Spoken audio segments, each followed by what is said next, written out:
خواب غفلت میں سوئے ہوئے مومنوں، عیش عشرت بڑھانے سے کیا فائدہ؟ خوف غفلت میں سوئے ہوئے مومنوں، عیش عشرت بڑھانے سے کیا فائدہ؟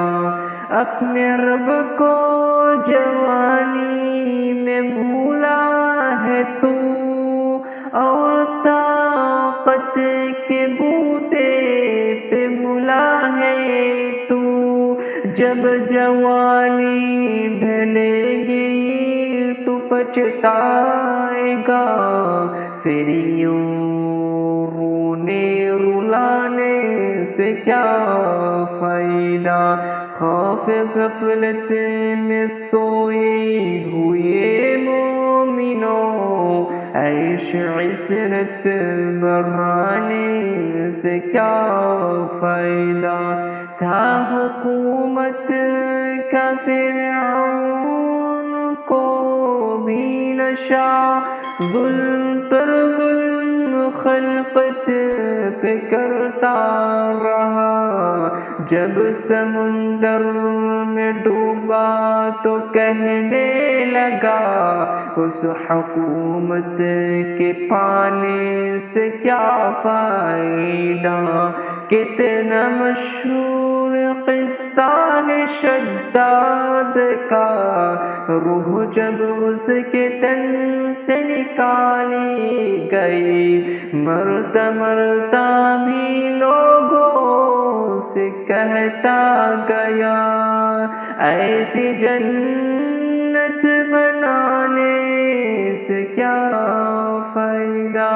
خوف غفلت میں سوئے ہوئے مومنوں، عیش عشرت بڑھانے سے کیا فائدہ؟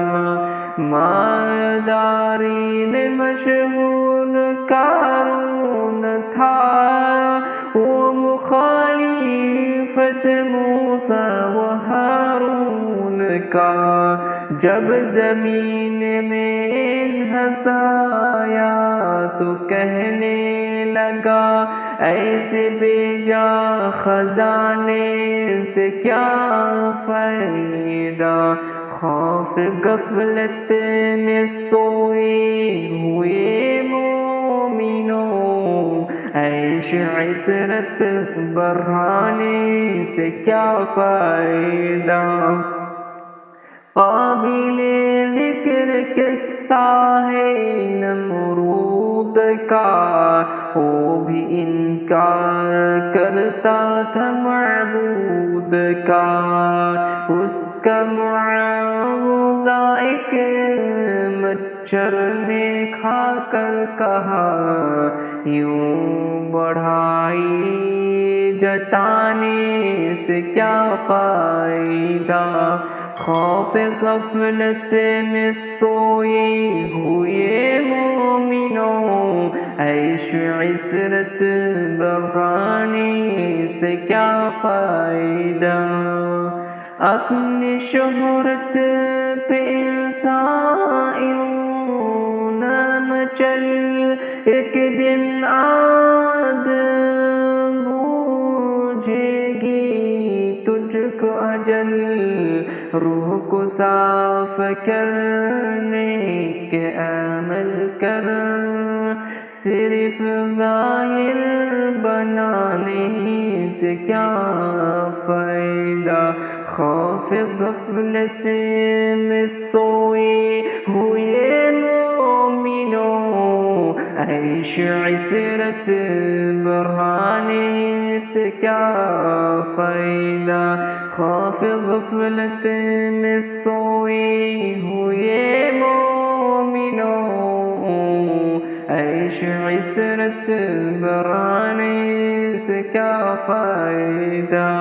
اپنے رب کو جوانی میں بھولا ہے تو، اور طاقت کے بوتے پہ پھولا ہے تو، جب جوانی ڈھلے گی تو پچھتائے گا، پھر یوں رونے رلانے سے کیا فائدہ۔ خوف غفلت میں سوئے ہوئے مومنو، عیش عشرت برانی سے کیا فائدہ۔ خوف غفلت میں سوئے ہوئے مومنو، عیش عشرت برانی سے کیا فائدہ۔